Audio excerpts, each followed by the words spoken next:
Hi everyone, thank you for joining me in today's webinar. My name is Valerie Ivancy and I'm an application scientist at Redshiftbio. I would like to start today's webinar by introducing microfluidic modulation spectroscopy, also called MMS, and how this technology can be integrated into existing workflows that examine the higher order structure of proteins and biotherapeutics. Powered by MMS, the AQS3 Pro represents the next generation of protein structure determination platforms, providing a novel tool to strengthen the bioanalytical toolkit and provide critical insights during drug development.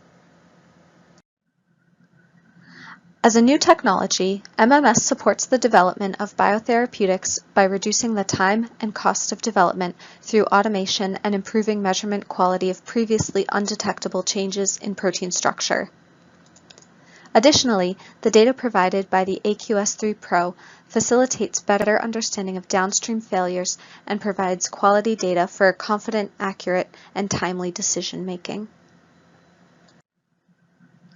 We have been fortunate enough to have many industry and academic customers and collaborators adopt our technology, and we now have quite a few publications in esteemed journals validating this technology.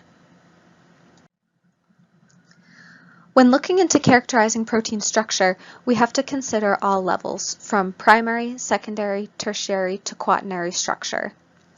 What you'll notice is we have robust and automated tools for each of these categories that include mass spectrometry, size exclusion chromatography, nuclear magnetic resonance, and dynamic light scattering. However, characterizing secondary structure is more difficult because the currently available tools for secondary structure include CD and FTIR, which have many drawbacks. CD allows you to use low concentrations but is not useful at high concentrations and has many limitations on the buffers that are compatible, hindering the ability to study biotherapeutics under formulation conditions. FTIR, on the other hand, requires high concentrations of proteins and can't analyze low concentrations. Additionally, the workflow and data analysis is very manual and time-consuming. This is where we come in. MMS is an automated tool that measures secondary structure of proteins over the widest concentration range from about 0.1 to over 200 mg per ml with much greater sensitivity and reproducibility. Analyzing secondary structure is important for characterizing biotherapeutics because structure can give insights into activity, binding, and stability. Specifically, stability is important in choosing formulation buffers and making sure that the protein is stable under all manufacturing processes.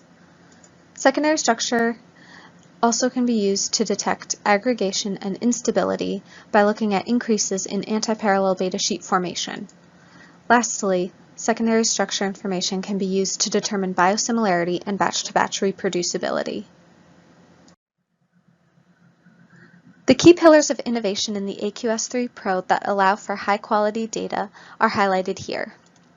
First, the quantum cascade laser is much brighter than traditional FTIR light sources, resulting in much higher sensitivity and ability to detect small changes in structure over a wide concentration range.